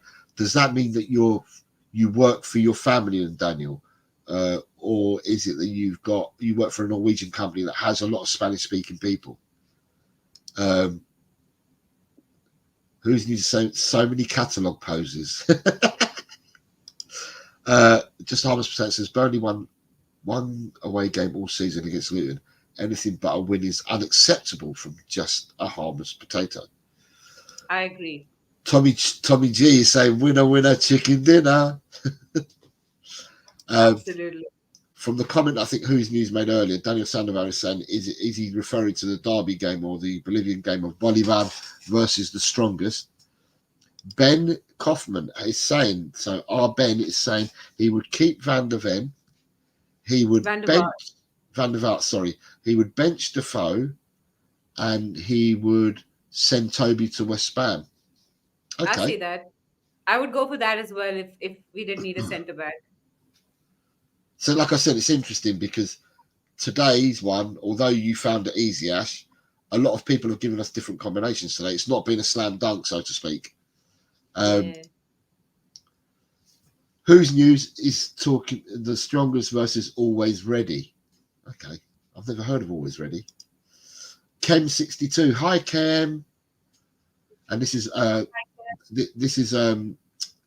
Kem met Ellie at the game. So Ken met Ellie at the game and they had a good old chat, Ken and Ellie. She's saying big up Ash and Jose, great show, good people. Off later to the games, 3-1 to Spurs. Okay. Matthew, it's telling us that we're on the verge, according to reports, we're on the verge of signing Jota. I mean, okay, I'd like to be on the verge of signing anyone. I'd like to actually be signing somebody rather than being on the verge of signing them. But hey, you can't have everything in life, I suppose. Yeah. We talked about that this morning. We the first part of the show, we talked about why are we always, is it always just Spurs, or is it something that we've done in our previous lives that every time that we're linked or we're talking to players, other teams seem to interject and get in the way. So that was a discussion that we had at the start of the show today. Liam is saying that he would keep Van der Vaart. Sorry, good afternoon, Matthew, by the way. And hello, Liam. Nice to see you here, mate. But he would keep Van der Vaart. He would bench Toby. And he would say, sell Defoe. And it's me then. Yeah, and Ben saying, I cannot have JD. I absolutely love the geezer. Always so nice to me and my mum. Yeah, I love Jermaine Defoe as well. He's nice, and he's a nice pundit as well. So here in India, the show that we get is not your regular viewing show. So the pundit we get is generally Defoe, Yeah, and he's nice. He's a nice guy. Like the halftime show and then the full time show, he does a really good job for Spurs. So I really like him. and then we have Daniel Sandoval. Soy profesional cocinero. Si eres un cocinero, tú trabajas en tu cocina con Fabio Paratici. Por favor, dime que sí. So Daniel Sandoval saying that he's a professional chef. So I've just asked Daniel Sandoval in Spanish if do you work alongside in your kitchen with Fabio Paratici? Please tell me you do. Yeah. Please tell me you do. Defoe, great charity work.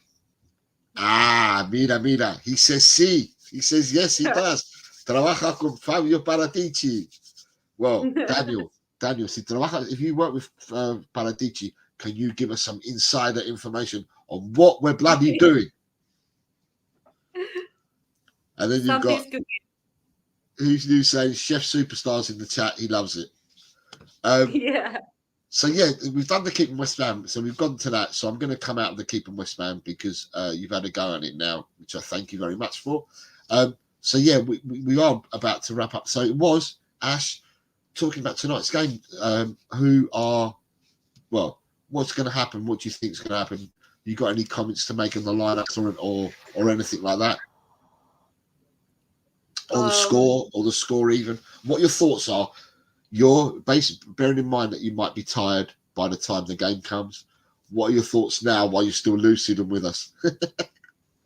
I think that I don't want to underestimate Burnley. I know a lot of Spurs fans who are like, oh, it'll be Burnley and they have priorities for the league. The league game is really far away. I don't think that it's not going to be as easy as we think it is, where they'll play some B team that we just quickly defeat. They will remember that we beat them very soundly in the league, and they'll be more careful this time.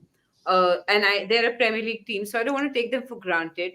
But at the same time, I believe that as long as we play our game, I feel like we'll be fine.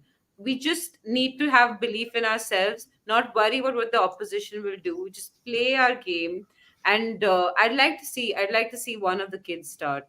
Whether it's Philip or Dorrington or Donnelly, one of them, I think. At least give one of them a chance. And your score prediction? 4-2. Whoa, 4-2. Is that because you have? I said this to you yesterday. Is that because you believe Forster's going to be in goal? Yeah, I think he's going to be in goal. It's just going to be one of those games where I'm just holding on, like digging my fingernails into my hands. It's just one of those games. First is going to be in goal. We're going to be terrible out from the back, and then we'll concede a few. Let's just But hope they get no penalties. Oh yeah. Yeah, what is it with us and penalties? Why, we have the most number of open play goals in the entire league. We only have one penalty this whole season. That's ridiculous. Arsenal has like 4 or 5 by now. But that's because Saka's being protected. Anyway, we've already discussed that one. So sorry, a new name for me, Brandon Holmes. Nice to see you, Brandon. Good afternoon, good evening, or good morning, wherever you are, Brandon. You would keep Defoe, bench Toby, and sell Van der Vaart. Sorry, it's the VDV that gets to me. Yeah. But in fact, it's Mickey. It's Van de Ven. Yeah, he's VDV, isn't he? Van der Vaart. Okay, right. I'll get confused. So you got Daniel Sandovan saying Dalvis. Right. Cheers, Ben. Thank you very much, Ben. Hi, Ben. See you later. Take care, mate. Hope all is well. Not sure whether you're going to the game tonight, but if you are, much love to you, I think pal. he is, yeah. Adrian is going Spurs 6, Burnley 0. Good old Adrian. Good old Adrian is on the bandwagon. And Adrian's entitled to his own opinion because Adrian is a season ticket supporter, goes to every home game, and therefore gets to see the players in the flesh, gets to see the build-up play, gets to see at the stadium what you wouldn't see on television. and therefore Adrian can see something. He's been saying it for months. Adrian can see something cooking. He says that when we'll click, he's of the opinion that when we'll click, we will click, and we will start doing things that teams that win things will do. And Adrian's an advocate for that. Just a humble potato saying, cheers. Adrian reckons that the team tonight will be Vicario, Udogi, Davis, Emerson, Porro, Lolo, Kulusevski, Monito, Hill, Richarlison, Johnson, and a skip place instead of Hill. Interesting. And then you've got Hill. Sorry? How would that work? Skip instead of Hill. So then we'd have. So the Kulu would go into the top three, and then you'd bring. Yeah. Understood. Yes. Yeah. So that's how I think that Adrian's explaining it. And Liam Hart is saying that Vic will play tonight. And just 100% says Kula suspended, isn't he? Right. I'll tell you what. When I looked on the website the other day, right, the suspensions, right, and when I looked the other day, it said that he was suspended till the 6th. But I think for the Premier League. I've got a feeling that he got a 1 match ban, didn't he? Yeah, it's so 5 yellows gets you 1 match ban. So he served it. Ban. He's back. Yeah. So he served it. So there you go. You heard it here from Mash. So yeah, he's back. Adrian's saying yes. And Deb M, nice to see you, Deb M. Good afternoon, good evening, or good morning, wherever you are. Kulu was suspended for 1 game. Yeah, which we just said. And then you've got just a harmless potato saying, yep, from what you said. It was a 1 match ban, so he plays tonight. So Kulu is in tonight. Yeah, it's today, as I said, I'm going to go back because we're ending the show. We would like to send our well wishes out to both Ellie, who is the matriarch of the community, who's not well, and we're sending positive and warm wishes to her from the Talk and Ball family. To Ellie, get well soon. We can't wait to have you back. And again to Chan, get well soon to Chan as well from the Talk and Ball family. We want to see you on our screens as soon as possible. What I'd also like to say is that if you are watching this on El Tel Cockerel, could you please consider coming over and giving a like, comment, subscribe, whether it be in show, we try to read the comments out, or whether it be after the show, we do respond back. But yeah, come over here to Talk and Ball and give us a sub if you like what we're doing. And then by the same token, if you're watching it on Talk and Ball, you can also support, although it's my channel, you can also support Ash, Colin and myself, because we dual stream these shows to both channels, so we can be found on the other side. We're trying to grow the channel. We're also trying to grow Ash and Ash's show. Do you want to tell people before we end a bit about your show? Not that we're coming up at the moment, but just tell them a bit about your show, please. So I do a bilingual / multilingual show called White Chart Lane. It's a Hindi and English sort of mixed show, but I'm hoping that some of the English filters through to you, so you understand what I'm saying. But I believe that as Spurs fans, we can understand each other no matter what language we speak.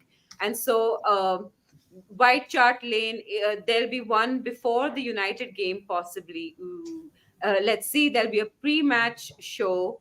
That's going to be amazing. So tune in if you can. It's at 7:30 p.m. Indian time. It's at 2 p.m. English time. And yeah, so figure out what it is for y'all wherever you are, and press the bell icon, and then you'll be told whatever time it is, wherever you are. So you're doing a pre-show, yeah? Yeah, we're doing a pre-show. So that means that you must be doing it. That means you must be doing it on a Friday then. I think we play on a Saturday, don't we, against Man United? Yeah. So I'll keep you posted on the date, everyone. Okay. Yeah, fantastic. So yeah, support Ash. Ash is starting out. I say Ash is starting out, but I tell you what, Ash is a pro. So I'm saying she's starting out, but she's a pro. She's overtaken some of us seasoned old people already, and it's like that. She's been like that night and day. It's brilliant having Ash. Ash is a great pillar. She's already a great pillar of the community, and she's loved by many, many people. And she brings great commentary to anything that she gets posed and questioned with. So yeah, it's a blessing to have Ash with us. And long may it continue, is what I say. Thanks, Jose. Long may it continue. So, do you know what? I'm wrong, Ash. We actually play on Sunday the 14th. Yeah. So for me, it's 15th because it's in the day/night. Yeah. Yeah, 14th, yes. Yeah, so we play on the 14th. So, yeah, so that's brilliant. Brilliant. So with that, we've just got a few more bits in the chat. Whose News is saying Jota will be a lovely fit at Spurs, might be the signing of the window if it happens. And you've got 100% Ash, good job, great show. And you've got Tommy G, brilliant concept, multilingual, football is one language, which is what we say. You even heard me speak in Spanish to Daniel Sandoval, who is Bolivian but lives in Norway. Fantastic. And we found out that he is a professional chef and he chefs alongside Don Fabio Paratici. Absolutely brilliant. For me, for tonight, I am saying Tottenham versus Burnley. I believe that Burnley have got the Reds firmly in the basket of staying in the Premiership. Luton's results recently have given them a 4-point gap, which I believe Burnley will try to address pretty soon. I think they'll rest players. There are players that played for them in the Championship last season that I've not seen play for them now. So I think that they will rest players, possibly more players than Tottenham will rest. And if Tottenham pick Vicario in goal and we go with a full strength team, because we're not playing against Man United for 9 days, I'm going for 4/5-0. I'm not going to go as far as 6 that Adrian says. I'll go 6 if they get a couple of players sent off, but otherwise I'm going 4 or 5-0. And a Tottenham win tonight into the 4th round of the FA Cup. Yeah, and with that, I think we'd like to thank you all. Please look out for the notification bell. We have some news to give to all our viewership, but that will be done when Colin is available. And thank you all. You're right. Okay. All right. Don't worry. I'm fine. I'm off. Okay. All right. See you later. Bye-bye. Bye-bye, Ash. But thank you, everyone, for watching.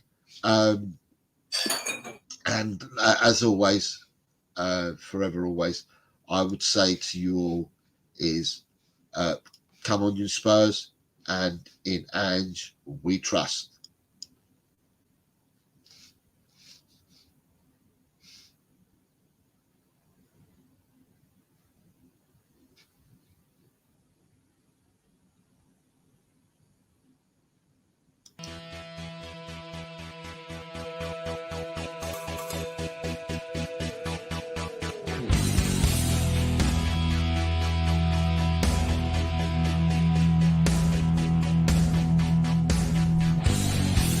My team has got James Maddison.